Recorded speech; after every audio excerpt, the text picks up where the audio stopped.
Tonight, we are going to follow the story of four young men from Liverpool who became the most famous band in the world. It is a story about music, friendship, ambition, humor, exhaustion, loyalty, resentment, and change. It begins in ordinary houses, church halls, crowded clubs, and poorly heated rooms. It ends on the roof of a London building where four musicians who were already moving apart briefly found their old connection again. The Beatles did not begin as the Beatles. They did not appear fully formed, with matching suits, perfect harmonies, and a catalog of famous songs. They began as teenagers who were still learning how to tune guitars, hold an audience, write a song, and understand one another. John Lennon grew up in Liverpool in circumstances that were more complicated than the cheerful public image he would later present.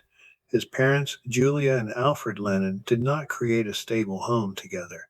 John was raised mainly by Julia's older sister Mimi and Mimi's husband George Smith in a house called Mendips in the Liverpool suburb of Woolton.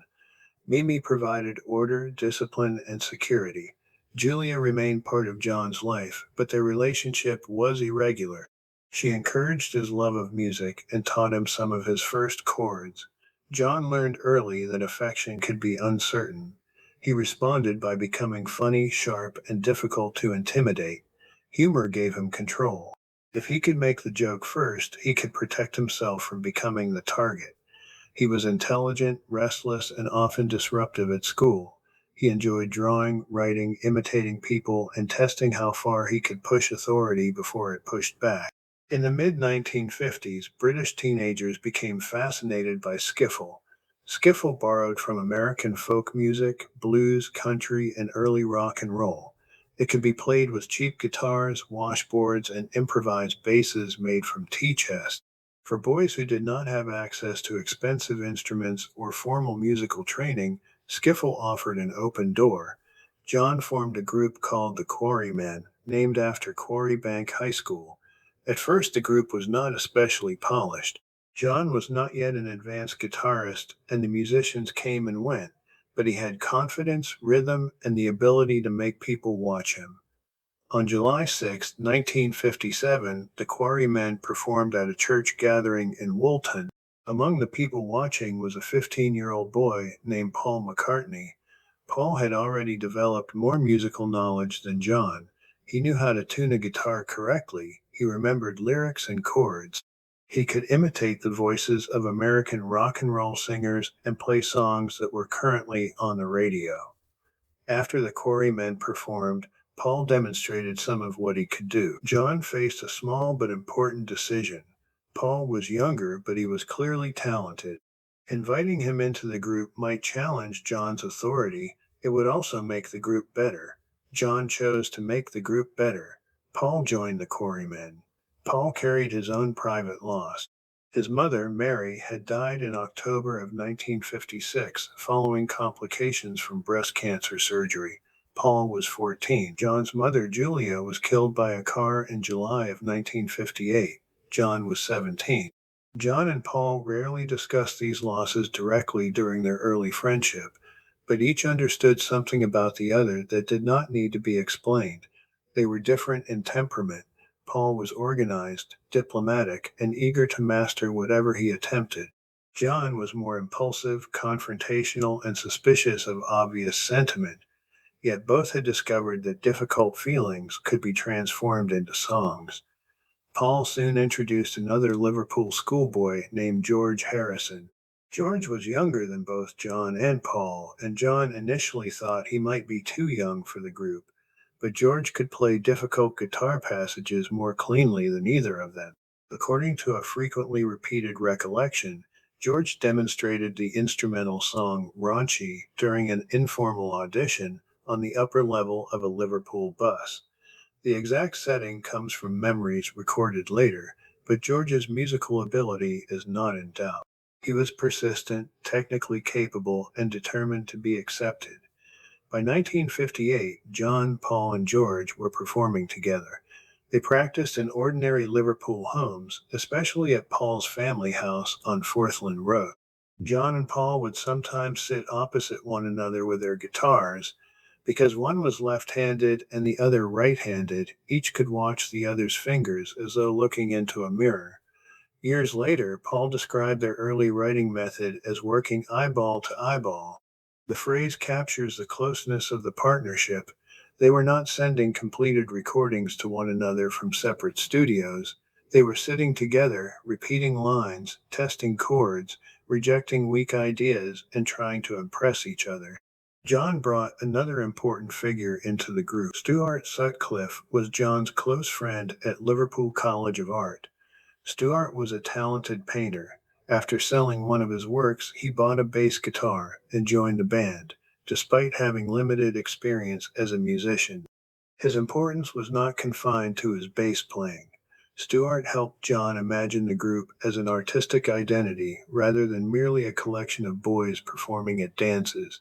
He shared John's interest in painting, literature, European style, and the possibilities of creating a dramatic image. The group performed under several names. They were called the Quarrymen, Johnny and the Moondogs, the Silver Beatles, and the Silver Beatles. The familiar name probably developed through conversations involving John and Stuart, combining an insect reference with a musical beat. Later explanations were often playful and contradictory. The Beatles themselves enjoyed turning simple questions into absurd legends. By 1960, the name had settled into the Beatles. The lineup now included John, Paul, George, Stuart Sutcliffe, and drummer Pete Best. Pete came from a household already connected to Liverpool's music scene. His mother, Mona Best, operated the Casbah Coffee Club in the basement of the family home. The Beatles had played there, and Pete owned a drum kit. When the group received an opportunity to perform in Hamburg, Germany, it needed a regular drummer immediately. Pete joined shortly before the journey. Hamburg was an education delivered under extremely difficult conditions. The Beatles performed in clubs around the Reeperbahn, a district filled with bars, theaters, adult entertainment, sailors, tourists, and people looking for distraction at almost any hour. The clubs included the Indra, the Kaiser Keller, the Top Ten, and later the Star Club. The Beatles initially lived in cramped rooms behind a small cinema called the Bambino. Their accommodation was uncomfortable, their schedules were exhausting. They were expected to play for hours, often to audiences that were drinking heavily and demanding constant energy. The work forced them to improve. A group that knew only a small number of songs could not survive a long Hamburg night. The Beatles expanded their repertoire. They learned American rock and roll, rhythm and blues, country, standards, and obscure songs heard on imported records. They stretched arrangements. They improvised. They developed jokes and stage routines. They learned how to recover when someone forgot a chord or a lyric. John became a more commanding performer. Paul learned how to hold an audience's attention over a long period. George absorbed guitar styles quickly. Pete supplied the direct physical rhythm needed in the clubs. Stuart contributed to the group's image, even as his commitment to painting became stronger than his commitment to the bass guitar. The conditions were unhealthy. The musicians slept irregularly, ate poorly, and sometimes used stimulant pills to remain awake through prolonged performances. George was deported during the first Hamburg trip because he was underage for the club work. Paul and Pete were arrested and deported after a small fire was started in their former accommodation during a dispute with a club owner. Hamburg did not magically create every ability the Beatles would later possess, but it gave them something that could not easily be learned in a classroom. It gave them stamina. It taught them how to continue when they were tired, frightened, angry, or uncertain. It taught them how to act like professionals before anyone in the British recording industry considered them professional. Hamburg also brought the Beatles into contact with a group of young German artists and intellectuals. Among them were photographer Astrid Kirchhammer, musician and artist Klaus Voormann, and photographer Jürgen Fulmer. Astrid photographed the Beatles in dark, carefully composed portraits that made them appear serious, mysterious, and European. She also began a relationship with Stuart Sutcliffe. Stuart gradually moved away from the Beatles and returned to his work as an artist. He remained in Hamburg with Astrid while Paul increasingly took over the bass guitar. Paul had not originally dreamed of becoming a bass player. Lead guitar appeared more glamorous, but he gradually transformed the bass into a melodic instrument. Instead of merely marking the lowest note of each chord, he created lines that moved around the vocal melody and interacted with Ringo's drums. Stewart's health deteriorated. On April 10, 1962, he died from a cerebral hemorrhage. He was only 21. His death was a terrible shock, especially to John. John often responded to grief with anger, silence, or humor. He had already lost his mother. Now, another person closely connected to his youth was gone. When the Beatles returned to Liverpool, they carried their Hamburg experience with them. They became one of the leading attractions at the Cavern Club. The Cavern was a cellar club with brick arches, poor ventilation, and a stage close enough for the audience to see every expression. The Beatles played there hundreds of times. The atmosphere was hot, crowded, and immediate. Fans could request songs, shout remarks, notice new haircuts, and follow changes in the group from week to week. This was very different from the stadiums that would come later. At the Cavern, the Beatles could hear themselves. They could see individual faces. They were still part of a local community rather than symbols being watched from a distance.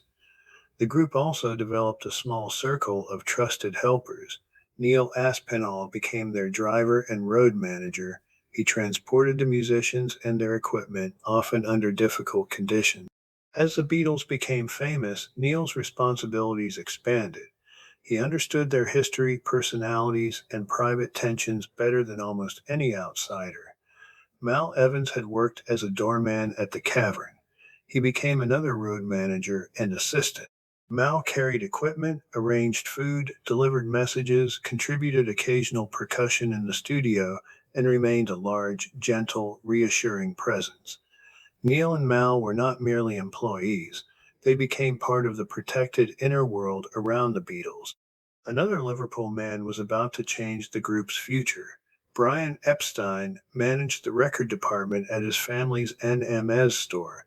Customers began asking for a record connected with the Beatles' Hamburg performances with singer Tony Sheridan. Brian visited the Cavern in November of 1961.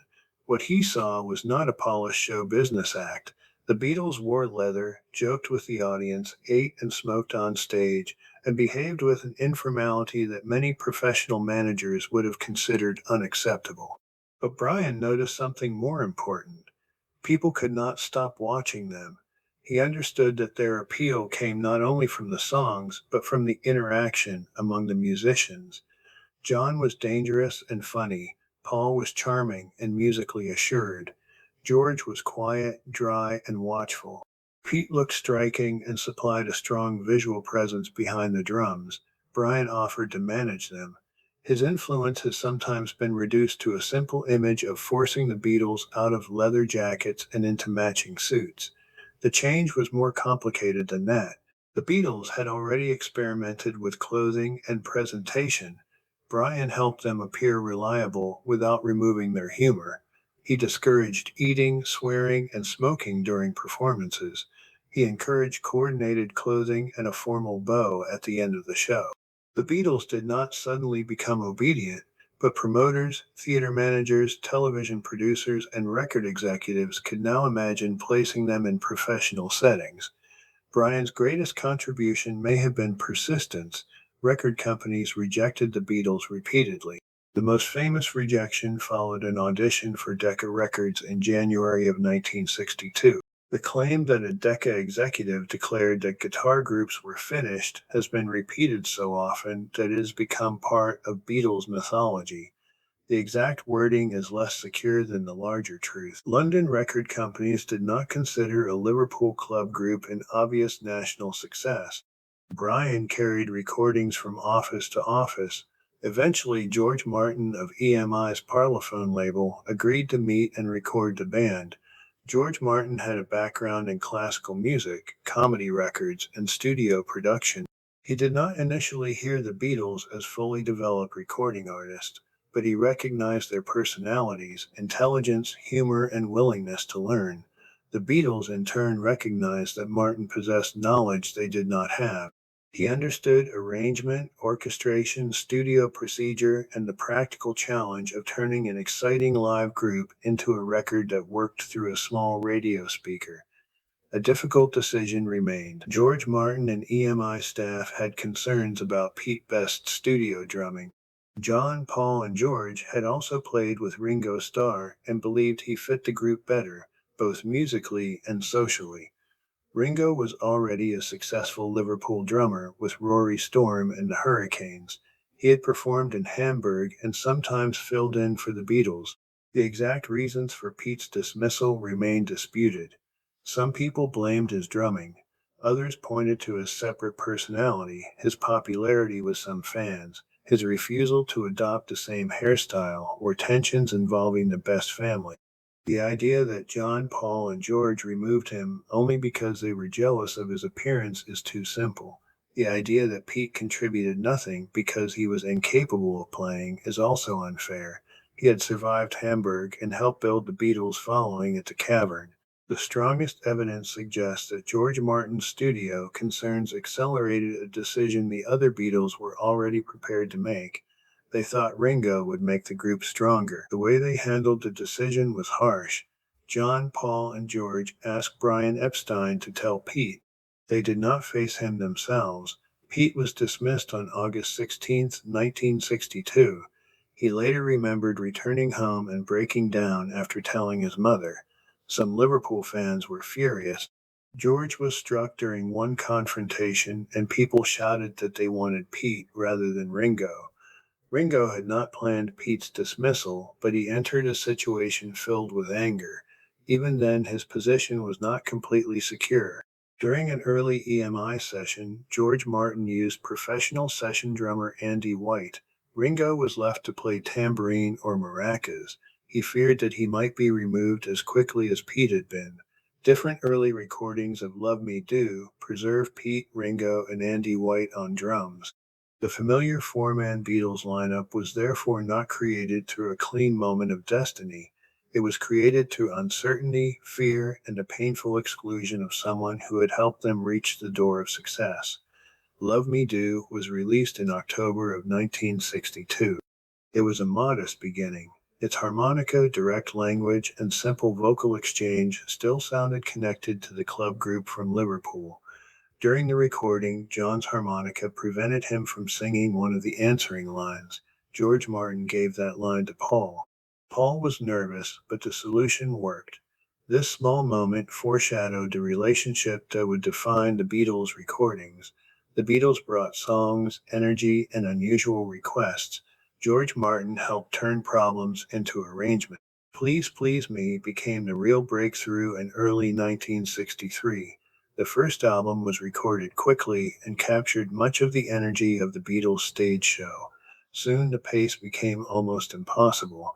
They recorded singles and albums, they appeared on radio and television. They joined package tours in which several performers shared the bill. They answered the same questions in interview after interview. They traveled constantly. They wrote new songs in hotel rooms, backstage areas, vans, and borrowed houses. The public excitement became known as Beatlemania. In November of 1963, the Beatles appeared at the Royal Variety performance before an audience that included members of the royal family. Before the final song, John asked people in the less expensive seats to clap. The others, he said, could rattle their jewelry. The joke was gentle enough to survive national television, but bold enough to show that the Beatles would not become completely submissive in an establishment setting. They could enter the room without surrendering their identity. In the United States, Capitol Records had initially resisted releasing their records. That changed when I Want to Hold Your Hand became impossible to ignore. Radio demand grew. The record reached number one. The Beatles learned the news while performing in Paris. In February of 1964, they flew to New York. Thousands of fans waited at John F. Kennedy Airport. The press expected a passing craze or a collection of inexperienced young men who could be easily embarrassed. Instead, the Beatles answered questions with speed and group timing. When one reporter asked how they found America, Ringo joked that they had turned left at Greenland. The individual words mattered less than the rhythm. They operated like a comedy team. On February 9th, they appeared live on The Ed Sullivan Show. An estimated 73 million people watched.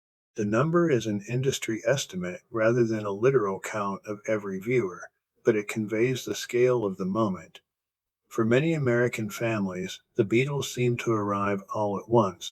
The hair, the accents, the clothes, the humor, and the sound appeared new, even though the music drew from American artists the Beatles deeply admired. The Beatles understood the irony. Their early American tours were exhilarating and exhausting.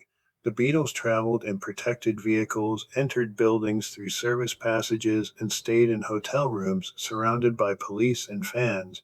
The world had opened to them geographically while closing around them personally. They could visit a city without experiencing it. Ordinary activities became difficult. A walk down the street required planning. A meal in a public restaurant could create chaos. The people around them, including Brian, Neil, Mal, and press officer Derek Taylor, became a substitute home. The Beatles made two major films during the height of their fame. A Hard Day's Night transformed their confinement into comedy. The fictional Beatles run from crowds, avoid authority, joke with reporters, and search for moments of freedom. Director Richard Lester captured the energy of the group without making them seem like carefully manufactured actors. The film also strengthened the idea of the Beatles as four parts of one personality. Help was larger, more colorful, and more absurd. By then, the group was more tired and more interested in marijuana. The filming sometimes felt less focused, but the movie expanded the Beatles' visual world and allowed them to travel to locations that were difficult to enjoy as ordinary tourists. The workload continued. Recording, touring, filming, television, interviews, and public appearances overlapped. In August of 1965, the Beatles performed at Shea Stadium in New York before more than 55,000 people. It was one of the defining images of Beatlemania. It was also a demonstration of how fame was damaging the musical experience.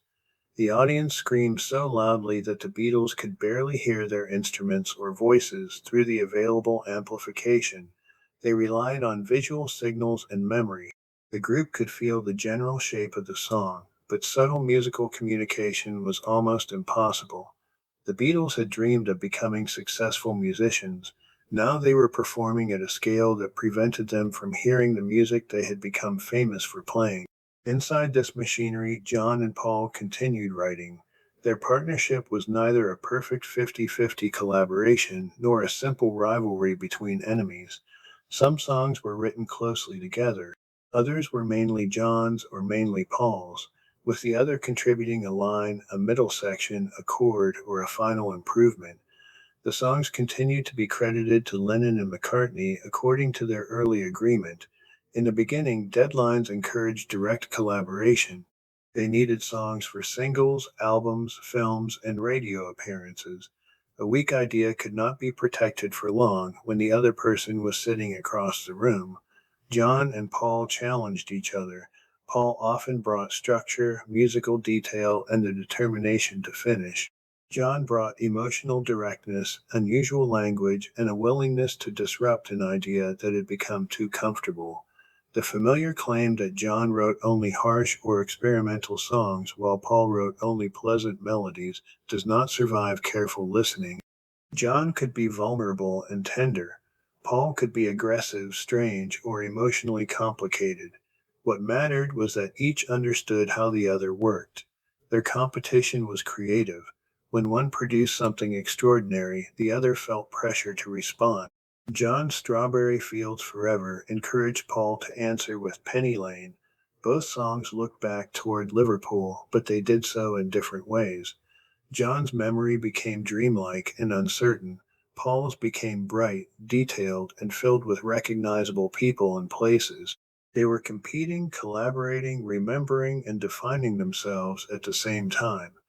George Harrison occupied a more difficult position. He was the youngest member. John had founded the original group. John and Paul controlled the dominant songwriting partnership. George was expected to play lead guitar and contribute one or two songs when space permitted. At first, that arrangement reflected experience. John and Paul had spent years developing songs together, but George did not remain the same young guitarist who had auditioned on a bus. His writing improved, his musical interests widened, his frustration grew. Early songs such as Don't Bother Me were steps in a developing process.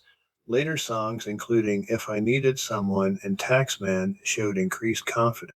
On Taxman, Paul played the sharp lead guitar solo, demonstrating that Beatles roles were never completely fixed. George's interest in Indian music became one of the most important influences on the group. He first experimented with the sitar on Norwegian Wood. At first, he was finding the notes by instinct, then he became serious. George developed a relationship with the Indian musician Ravi Shankar. Ravi encouraged him to treat Indian music as a discipline and tradition, not merely an exotic studio effect. George studied its structures, instruments, and spiritual ideas. His interest brought new sounds into Beatles music and helped expose a Western popular audience to Indian musical traditions. It also gave George an identity beyond being the third songwriter in the Beatles. Ringo Starr's importance was quieter but equally significant. Born Richard Starkey, Ringo experienced severe illnesses during childhood. Appendicitis and peritonitis caused a long hospitalization. Tuberculosis later kept him in a sanatorium for an extended period. His education was badly disrupted. Music, particularly percussion, gave him a direction. By the time he joined Rory Storm in the Hurricanes, Ringo was an experienced professional drummer. His style was economical. He did not fill every available space. He built parts around the shape of the song. Because he was naturally left-handed but played a right-handed drum kit, some of his movements developed in unusual directions. The technical explanation matters less than the sound. Ringo's drum parts are recognizable. They support the song without disappearing into it. His work on songs such as Ticket to Ride, Rain, Tomorrow Never Knows, Come Together, and A Day in the Life demonstrates range without unnecessary display. Ringo also balanced the group socially. He had not grown up inside the John, Paul, and George hierarchy. He was funny without needing to dominate the conversation. He could observe conflict without immediately intensifying it.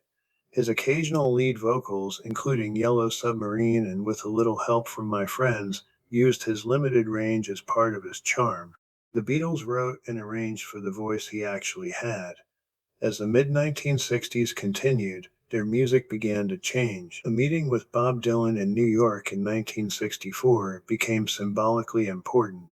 The accepted story is that Dylan introduced the Beatles to marijuana, although witnesses remembered some details differently. The larger influence is clearer.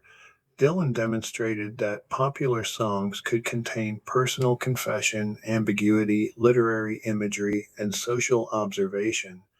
The Beatles became less satisfied with repeating a fixed vocabulary of romance. Their lyrics grew more inward, observational, and strange. Rubber Soul captured this transition. The album included folk rock textures, soul influences, introspective writing, unusual instruments, and a stronger sense that an album could be experienced as a complete work rather than a collection built around a few singles. Drug use formed part of this period, but it should not be mistaken for the source of the Beatles' talent. Marijuana and later LSD affected perception, imagery, mood, and social behavior. They did not write the songs, perform the instruments, arrange the harmonies, or operate the tape machines. The recording still depended on judgment, repetition, craft, and collaboration. John and George were first given LSD without their knowledge by an acquaintance at a dinner. Later use was voluntary. Paul initially hesitated and later acknowledged trying it. The psychedelic period brought excitement and discovery. It also encouraged withdrawal, emotional volatility, and different responses among the four men. By 1966, the Beatles' records were becoming impossible to reproduce on stage with two guitars, bass, and drums. The studio was turning into an instrument. The transformation became unmistakable during the making of Revolver. The sessions began with Tomorrow Never Knows, one of the most experimental recordings the Beatles had attempted. John wanted his voice to sound distant and unreal, like a spiritual proclamation arriving from somewhere outside the ordinary room. He often described sounds through images rather than technical instructions. George Martin and the EMI engineers had to translate those images into equipment and procedure. Engineer Emmerich helped create a heavier, more immediate drum sound. Technical engineer Ken Townsend developed artificial double tracking, known as ADT, that allowed a vocal to sound doubled without requiring the singer to perform the part twice. Tape loops were played on several machines at once. People around the studio physically controlled the loops to prevent them from slipping. Sounds were reversed, slowed, accelerated, compressed, and passed through equipment designed for other purposes. John's voice was sent through a rotating Leslie speaker, creating a swirling effect. The Beatles did not invent every studio technique they used. Many experiments had precedence in electronic music, classical recording, radio production, and earlier popular records. Their achievement was to combine those methods with memorable songs and deliver them to an enormous audience. George Martin's role expanded. He was no longer simply the experienced producer correcting a young band. He became a translator between imagination and practical music making. A Beatle might request a sound that felt orange, underwater, ancient, or unlike a human voice. Martin would consider instruments, written arrangements, tape speed, and available musicians. Jeff Emmerich, Ken Townsend, and other EMI staff found ways to make those ideas audible. The result was not the work of one isolated genius, it was a system. John might bring the emotional image.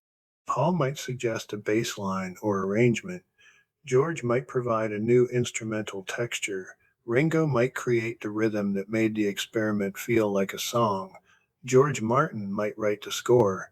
An engineer might invent the method needed to record it. The Beatles stopped touring after their 1966 concerts. The final paid performance took place at Candlestick Park in San Francisco on August 29th. Several pressures had converged. In the Philippines, the Beatles had become involved in a dangerous misunderstanding after failing to attend a reception connected with Imelda Marcos. The group believed Brian had declined an unofficial invitation. The absence was treated publicly as an insult. As the Beatles attempted to leave the country, members of their party were shoved and threatened. In the United States, John's comments about Christianity created another crisis. Months earlier, in a thoughtful British newspaper interview, John had observed that Christianity appeared to be declining and that the Beatles were, at that moment, more popular than Jesus among many young people. When the remark was republished in the United States without its larger context, some radio stations stopped playing Beatles records. Records were burned. Protests and threats followed. John was forced to explain the remark repeatedly. The danger felt real. Touring had become musically pointless, physically dangerous, and emotionally exhausting. No single Beatle alone ended it. George and John were especially unwilling to continue under the existing conditions. Ringo understood that the concerts no longer allowed real musical communication. Paul remained more attached to performing, but accepted the decision. Stopping the tours gave them freedom. It also removed a ritual that had held them together. On stage, they had a clear task. They had to win the room, complete the set, and reach the final song. In the studio, there was no fixed ending. One member could spend hours perfecting a recording while the others waited. The studio encouraged creativity, but it also made their differences harder to ignore. Paul proposed that they imagine themselves as another band. Instead of carrying the expectations attached to the Beatles, they could perform as Sgt. Pepper's Lonely Hearts Club Band. The fictional identity appears directly in only part of the album. The title song introduces the band. Ringo appears as the fictional singer Billy Shears. The title song returns near the end. Most of the other songs do not tell one continuous story. Sgt. Pepper became a concept album mainly through its atmosphere, packaging, sequencing, and invitation to hear the record as a complete experience. The famous cover made the album sleeve part of the work. The Beatles appeared in colorful uniforms, surrounded by selected cultural figures, objects, plants, wax models, and earlier versions of themselves. John had suggested several provocative figures during the planning, reportedly including Adolf Hitler. A Hitler image was prepared but does not appear visibly on the finished cover. The story illustrates John's taste for provocation. It does not mean the completed album honored Hitler. A Day in the Life became the clearest example of the Beatles' creative system. John brought verses inspired partly by newspaper stories. Paul contributed a contrasting section connected with memories of ordinary routine. George Martin helped join the sections. An orchestra was instructed to begin on low notes and rise toward the highest notes available. The effect sounds chaotic, but the boundaries were carefully planned. At the end, several people struck piano chords together. The chord was recorded and sustained until it gradually disappeared. No single person could have created the completed recording alone. It depended on John, Paul, George Martin, the musicians, the engineers, and the studio itself. Sgt. Pepper was released in 1967.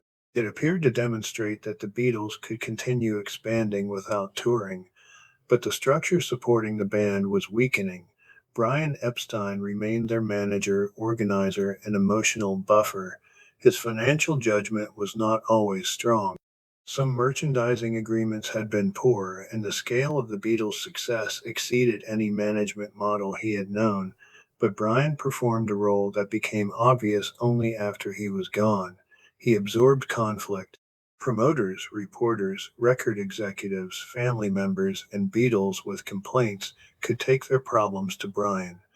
The four musicians did not have to negotiate every difficulty directly with one another.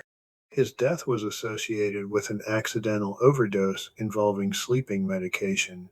The Beatles were in Bangor, Wales, studying transcendental meditation when they received the news. They were shocked and uncertain. John later remembered feeling that they were in serious trouble. Brian's death did not cause the Beatles to break up. They continued making important music, but it removed the person most capable of coordinating their shared professional life.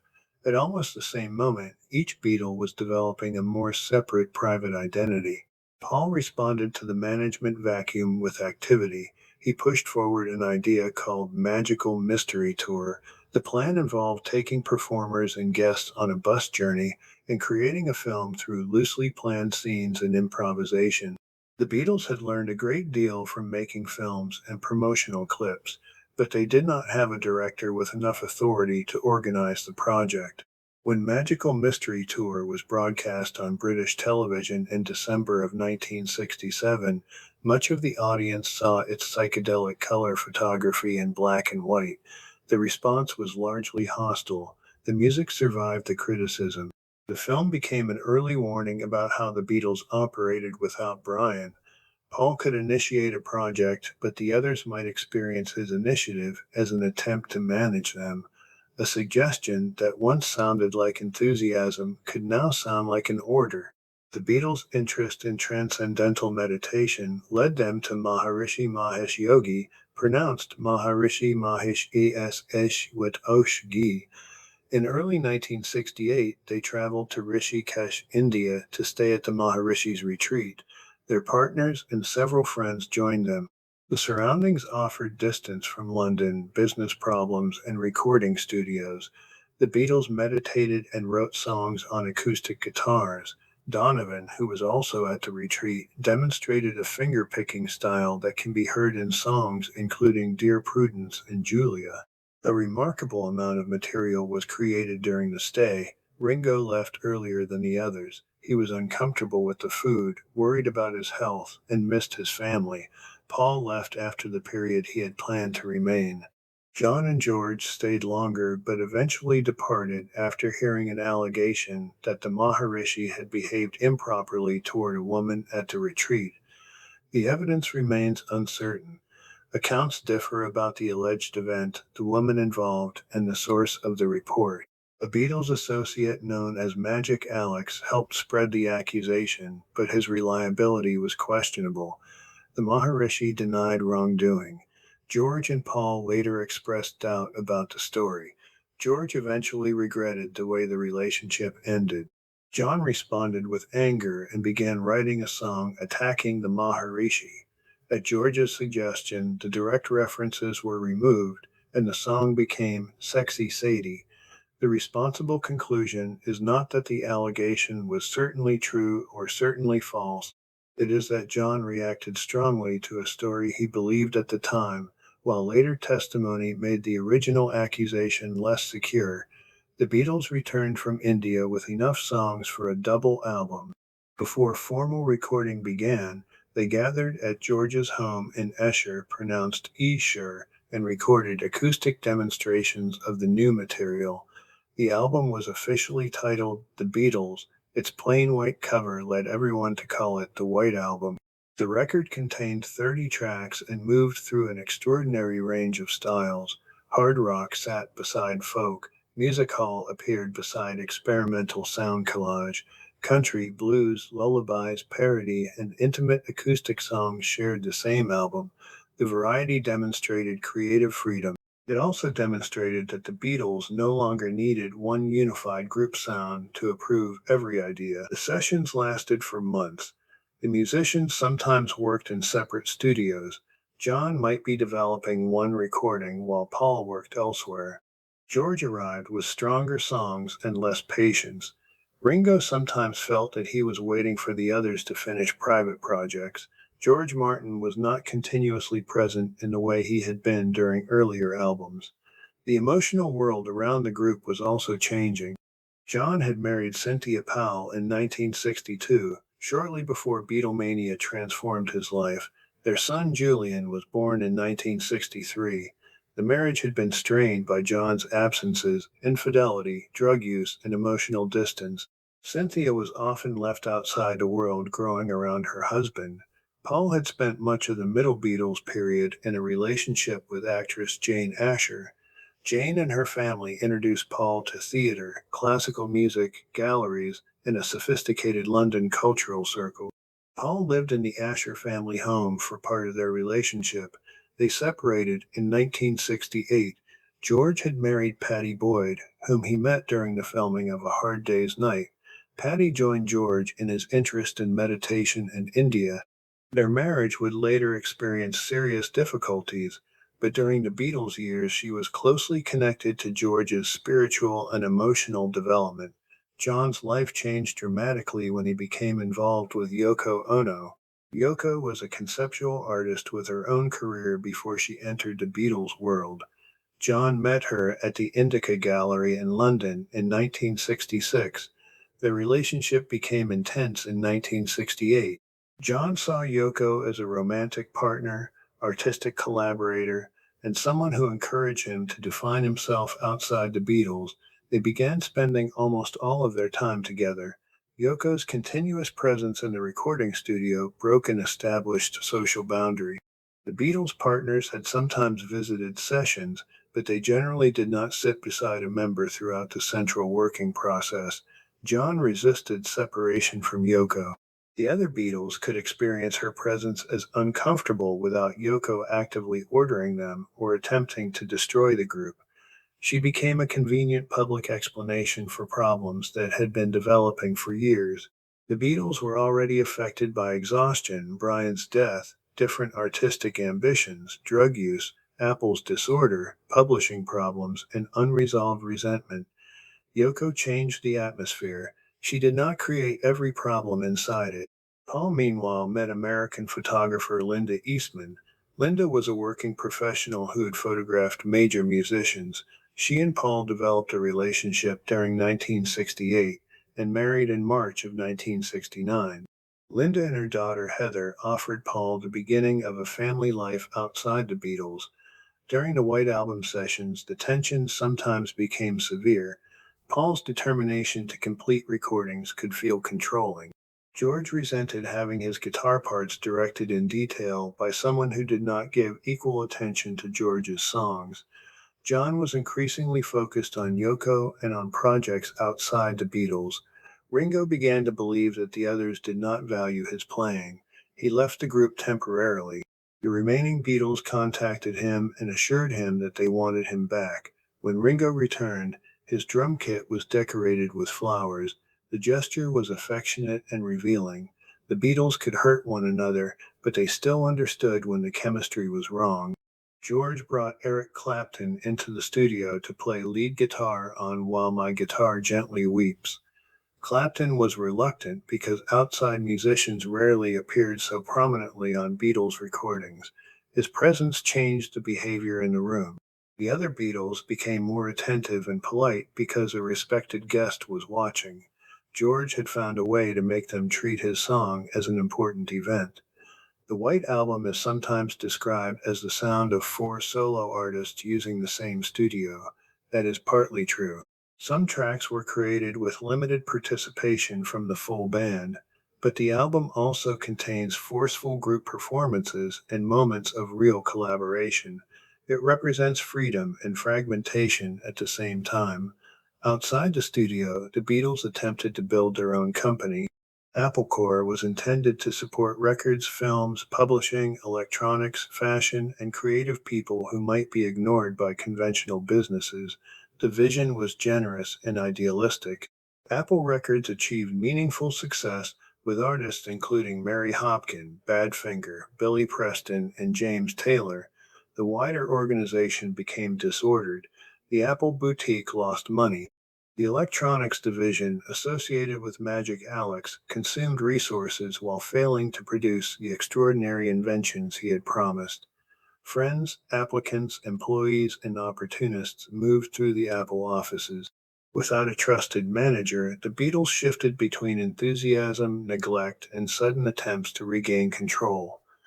Neil Aspinall became increasingly important in keeping Apple functioning.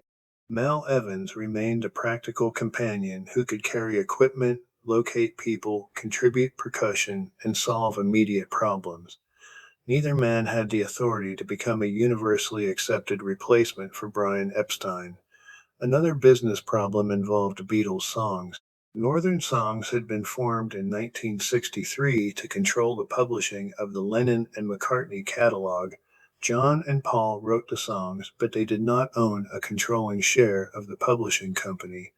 Businessmen Dick James and Charles Silver held major interests. When the company became publicly traded, John and Paul's control was diluted further. In 1969, James and Silver sold their shares to Associated Television. John and Paul attempted to gain control of Northern Songs but failed. The simplest explanation is that they wrote the songs and received songwriter income, but other people controlled the company that owned the publishing rights. The experience intensified their fear that business advisors could profit from their work while the musicians themselves lacked power. The Beatles now needed a strong manager. Paul preferred Lee and John Eastman, Linda's father and brother. They were experienced lawyers, but John, George, and Ringo worried that Paul's connection to the Eastman family would give him excessive influence. John supported an American manager named Alan Klein. Klein had a reputation for finding money that record companies owed musicians and negotiating aggressive new agreements. He also had a reputation for conflict, complicated commissions, and bitter legal disputes. George and Ringo joined John in supporting Klein. Klein did reduce waste at Apple and negotiated improved royalty terms. Paul's distrust was nevertheless based on genuine concerns. The disagreement became poisonous. Paul was represented by the Eastmans. John, George, and Ringo accepted Klein. A group that depended on four-way trust now had competing legal and management teams. Every musical decision could be interpreted as a business maneuver. Every business decision could feel like a betrayal of friendship. Before that dispute fully hardened, Paul attempted to revive the Beatles as a performing group. He proposed a project called Get Back. The idea was to rehearse new songs, avoid complicated studio tricks, film the process, and finish with a live concert. Paul hoped that direct performance might restore the shared energy of Hamburg and the cavern. The plan began in January of 1969 at Twickenham Film Studios, pronounced Twickenham. The location was a poor fit. The large soundstage was cold and uncomfortable. The Beatles were expected to arrive in the morning, even though they had become accustomed to working late at night. Cameras recorded not only the music, but the waiting, frustration, and uncertainty. No one could agree on exactly what they were making. Was it a television special, a documentary, a new album, a return to touring, a single concert? Paul arrived with songs and plans. He tried to keep the project moving. To Paul, this was responsibility. To George, it could feel like another example of Paul directing everyone while George's own material received limited interest. John was sometimes funny, creative, and engaged. At other times, he appeared passive or distracted. John and Yoko were using heroin during this period. The drug should be described carefully. It likely contributed to John's withdrawal and inconsistency, but the surviving footage does not show him as completely incapable of working. Ringo generally remained calm and played when needed. His quiet position can make him appear detached from the conflict. In reality, his refusal to form another competing faction may have prevented the situation from becoming even worse. One filmed exchange between Paul and George became famous. George told Paul that he would play whatever Paul wanted or not play at all. The moment expressed years of frustration, but it was not the single cause of what happened next. On January 10th, George left the Beatles. His frustration involved Paul's direction, John's lack of engagement, the treatment of George's songs, the uncomfortable filming environment, and the old hierarchy that still treated him as the youngest member. George had recently spent time with musicians, including Bob Dylan and the band. He had experienced collaboration without the same childhood ranking. He now knew that other musical worlds were available to him. The remaining Beatles met with George. He agreed to return after changes were made. The plan for a grand concert in a distant location was abandoned. The sessions moved from Twickenham to the basement studio at Apple's headquarters. The studio, built under Magic Alex's direction, did not function as promised. Equipment had to be borrowed and installed. Once the musicians settled into Apple, the atmosphere improved. An unexpected visitor helped even more. Billy Preston was an American keyboard player whom the Beatles had known from their Hamburg days. George invited him to join the sessions. Billy's playing added gospel warmth, rhythmic energy, and musical clarity. His presence also improved everyone's behavior. The Beatles were less likely to conduct intimate arguments in front of a respected guest. Billy did not solve the group's business problems. He did not permanently repair the relationships, but he made the music feel alive. Get Back was released under the credit The Beatles with Billy Preston, an unusual acknowledgement of an outside performer on a Beatles single. The question of where to perform the project's final concert remained unresolved. Suggestions had included North Africa, an ocean liner, an ancient site, and a conventional theater. Each plan created practical or personal objections. Eventually, the roof of the Apple building became the simplest option. On January 30th, 1969, the Beatles climbed onto the roof with Billy Preston. It was cold and windy. Amplifiers, microphones, and cameras had been arranged among the chimneys in neighboring office buildings. At first, most people in the streets below did not know where the music was coming from. Office workers opened windows, people gathered on sidewalks, some climbed onto nearby roofs, others complained about the noise. The police arrived. For roughly 42 minutes, the Beatles performed. The event has become powerful because of what happened when they began to play. The old reflexes returned. John and Paul shared microphones. They exchanged glances and smiles. George concentrated on his guitar. Ringo played with force and steadiness. Billy Preston lifted the music. When John forgot or changed a line, the group continued without hesitation. For those minutes, the Beatles were not a business dispute, a collection of separate households, or a set of competing managers. They were a band. The rooftop performance was not planned as a ceremonial farewell. The roof was chosen largely because the Beatles could not agree on a more ambitious destination. It became their final public performance only because they never played another public concert together. When the police brought the performance to an end, John thanked the people listening and joked that he hoped the group had passed the audition. The line looked back toward every audition, rejection, and uncertain beginning they had experienced. The Get Back recordings remained unfinished. Engineer Glenn Johns, pronounced Glenn Johns, assembled possible versions of an album that included studio conversation, mistakes, and informal performances. The Beatles did not approve them for release.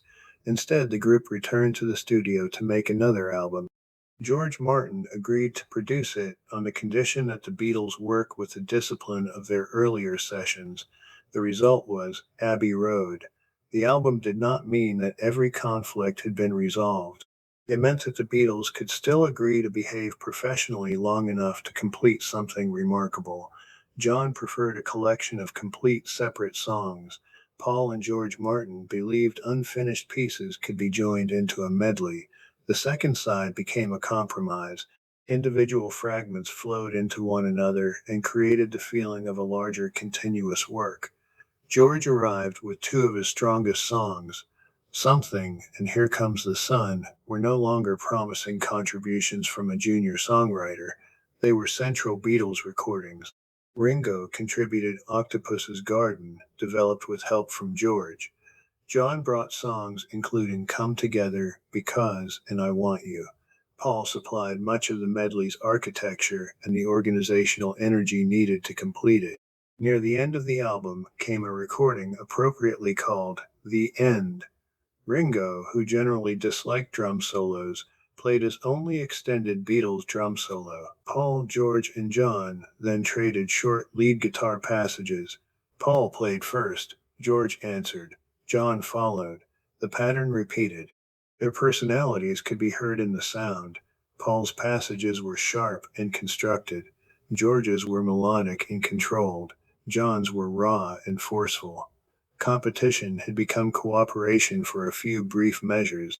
The End was the last song on which all four added new performance work together as the Beatles, although later editing, mixing, and overdubbing make any claim about one single final session more complicated. The Abbey Road cover was created with surprising simplicity. Photographer E. Macmillan stood on a ladder while the four Beatles walked across the zebra crossing outside the studio. They crossed several times. One photograph became among the most recognizable images in music. Its simplicity encouraged people to search for hidden meaning. The famous Paul is Dead conspiracy treated clothing, foot positions, background vehicles, and album details as secret clues that Paul had died and been replaced. The story was false. Paul was alive, working, arguing, recording, and becoming increasingly isolated from the other Beatles. Abbey Road was released in September of 1969. It was the final album the four Beatles substantially recorded together. Let It Be would be released later, even though most of its material came from the earlier Get Back sessions. Did the Beatles know that Abbey Road would be their final album? Their recollections differ. George Martin sensed that it might be the end. Ringo later suggested that they understood, at some level, that things were finishing. Paul still hoped the band might continue. John was already building a new creative identity with Yoko. The safest conclusion is that several of them recognized the possibility without formally agreeing to create a farewell album. On September 20th, 1969, John met with Paul and Ringo at Apple. George was not present. John announced that he wanted to leave the Beatles. He compared the decision to a divorce. Alan Klein and the others persuaded him to keep the news private while business negotiations continued. The public did not yet know. Paul withdrew with Linda and the children. He spent time in Scotland. He drank heavily and experienced depression. For much of his adult life, his identity had been tied to John, George, Ringo, and the work of keeping the Beatles moving. Now he did not know whether that life was over or whether he had the authority to say so. Linda encouraged him to work. Paul began recording his first solo album, often playing the instruments himself. Meanwhile, the Get Back tapes had been given to producer Phil Spector. Spector edited the performances and added orchestration and choir to some tracks. His treatment of the long and winding road especially angered Paul. The original project had been built around the idea of direct, unpolished performance. Paul believed the added production changed his song without his approval.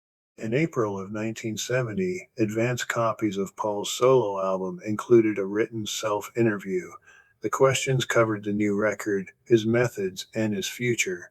Paul did not write one plain sentence declaring that the Beatles had legally ended, but he said that he had no future plans with the group, that personal and business differences existed, and that he did not expect the Lennon and McCartney partnership to become active again. Newspapers interpreted the answers as Paul announcing the breakup. The timing became controversial because the questionnaire accompanied the promotion of his album. It did serve a promotional function, but Paul had also spent months remaining silent after John had privately left. He wanted to make clear that Alan Klein did not represent him. The evidence does not support the simple claim that Paul invented the breakup to sell a record. John, George, and Ringo were furious. John believed that he had left first, but had been required to keep quiet. The public now blamed Paul for ending the Beatles. Paul believed the other three, united behind Klein, were controlling Beatles business and interfering with his solo release. There was no single moment when the Beatles ended. George had left temporarily in January of 1969. John had privately announced his permanent intention to leave in September. Paul made the separation public in April of 1970. The Let It Be album was released in May, followed by the original documentary film. Because the film appeared during the breakup, audiences treated it as an autopsy. Scenes of boredom, disagreement, and distance seemed to explain everything. Decades later, Peter Jackson's much longer documentary, The Beatles Get Back, used hours of additional film and audio. It showed more humor, affection, and productive work. The later documentary did not prove that the original film was dishonest, nor did it prove that the sessions had secretly been happy. Both films selected material from a very large archive.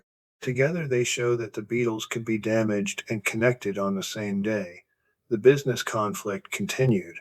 On December 31st, 1970, Paul sued John, George, and Ringo to dissolve the Beatles' partnership and protect its finances through the court. To the public, the lawsuit appeared brutal. Paul was taking his three friends to court. From Paul's perspective, it was the only way to prevent Alan Klein from controlling Paul's share of Beatles' income. The legal action deepened the emotional wound. After a lengthy hearing, the court ruled in Paul's favor in March of 1971 and placed the partnership's affairs under protection. The judgment identified serious concerns involving management and finances. Later events supported important parts of Paul's distrust of Klein. That did not mean every Eastman proposal was neutral or that everything Klein negotiated was harmful. It meant the dispute had genuine business substance beneath the personal anger. The legal dissolution continued for several years. Final arrangements were completed during 1974 and 1975. The Beatles had grown from teenagers sharing guitars into adults with separate families, advisors, careers, properties, and artistic needs. The arrangements that worked when they were young could not contain the people they had become. No single person broke up the Beatles. Yoko Ono did not do it alone. Paul did not do it alone. Alan Klein did not do it alone. Brian Epstein's death did not make it inevitable. The breakup grew from accumulated pressures. Touring exhausted and isolated them. Stopping the tours removed a shared routine. Their creative identities expanded. George's songwriting outgrew the space the group gave him. Ringo sometimes doubted whether he was needed. John built an emotional and artistic partnership with Yoko. Paul tried to preserve the Beatles by organizing projects, but his efforts increasingly felt controlling to the others. Apple created financial disorder. Northern Songs reminded John and Paul that they did not control the publishing company built around their work. The Eastman and Klein dispute turned friendship into legal alignment. Old resentments hardened. They still loved one another in complicated ways, but affection was no longer enough to operate a multinational business and a creative partnership. After the breakup, Paul struggled to rebuild his confidence. His first solo album was partly a recovery project. He eventually formed Wings and deliberately returned to smaller performances where he could experience the vulnerability of building a new band. George released the triple album All Things Must Pass. Its quality and scale demonstrated how much music he had accumulated while receiving only limited space on Beatles albums.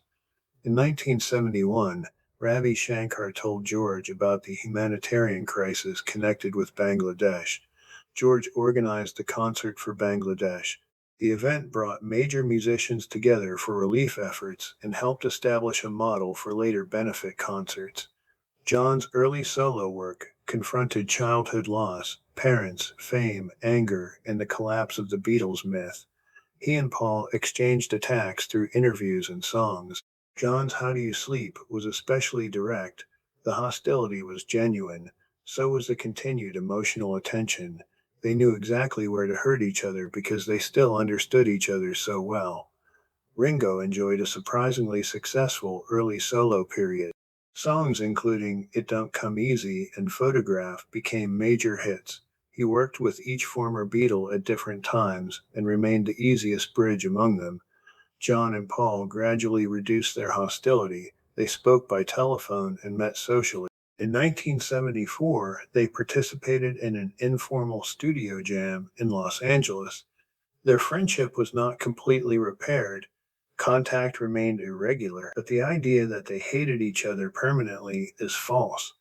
The anger softened. The old affection survived in partial, unfinished form. On December 8, 1980, John Lennon was murdered outside his home in New York City. He was 40 years old. Paul, George, and Ringo reacted differently under sudden public scrutiny. Paul's first words to reporters sounded awkward and inadequate, as words often do when grief arrives before a person has had time to understand it. The loss ended any possibility, however unlikely, that the four Beatles might reunite. In the 1990s, Paul, George, and Ringo worked together on the Beatles anthology project. They listened to old recordings, discussed their history, and completed new work around home recordings John had made. Free as a Bird and Real Love placed John's recorded voice beside new performances by the surviving Beatles. The process was emotionally complicated. They were collaborating with John while confronting the old relationships among the three people still in the room. George Harrison died from cancer on November 29, 2001. Paul and Ringo became the only two people left who had experienced the entire public Beatles journey from inside the group. Over the following years, they performed and recorded together occasionally. Their connection carried the weight of shared memory. There were experiences no one else could completely understand. One unfinished John Lennon recording remained. John had made a home demo of Now and Then during the late 1970s. Paul, George, and Ringo attempted to develop it during the anthology sessions. The recording quality made it difficult to separate John's voice from the piano. George recorded guitar, but the song was set aside. Decades later, new audio separation technology allowed John's voice to be isolated more clearly. Paul and Ringo completed the recording using John's demo, George's preserved guitar contribution, new performances, and additional arrangements. Now and Then was released in November of 2023. It was not a conventional reunion. John and George were not present to approve every final decision. It was something more unusual. The song had been assembled across time. John began it alone at home. Paul, George, and Ringo attempted it in the 1990s. Paul and Ringo completed it in the 21st century. The recording became another example of the way the Beatles' ending refuses to remain simple. Their history continues to be remixed, restored, debated, and heard by people who were born long after the group separated. The Beatles' influence cannot be reduced to sales figures, awards, or the number of people who watched them on television. Their deeper achievement came from interaction. John, Paul, George, and Ringo were not interchangeable. John brought urgency, irreverence, and emotional danger. Paul brought musical range, organization, and the instinct to complete unfinished possibilities. George brought precision, spiritual curiosity, and a songwriting voice that grew beyond the place originally assigned to him. Ringo brought rhythm, restraint, humor, and balance. Their differences were not weaknesses in the design, their differences were the design. Brian Epstein gave the unruly Liverpool group a path into the professional world. George Martin helped transform their imagination into recordings. Pete Best and Stuart Sutcliffe belonged to the formative story, even though they did not share in the full success that followed. Neil Aspinall and Mal Evans kept the machinery moving and protected the private people inside the public phenomenon. Cynthia Lennon, Jane Asher, Patty Boyd, Yoko Ono, and Linda McCartney experienced the costs of loving people whose lives had become public property. The Beatles changed because the people inside the group changed. That growth produced the music. It also made the original partnership increasingly difficult to preserve. Perhaps that is why the rooftop remains such a fitting final public image. It was not planned as a goodbye. There were no farewell speeches. No one announced that this would be the last time. Four men simply carried their instruments onto a cold London roof and began playing. Below them, traffic continued. People leaned from windows. Police officers climbed the stairs. The future remained unsettled. The friendships were strained. The business problems were waiting downstairs. But for a little while, John Lennon, Paul McCartney, George Harrison, and Ringo Starr listened to one another again, and the Beatles were still a band. If you enjoyed this quiet journey through rock history, please subscribe to Rock Me to Sleep for more calm stories about the artists, albums, and moments that shaped the music we remember. You can also leave a comment with the band or musician you would like to hear about next. Until then, rest easy and let the music fade into the night.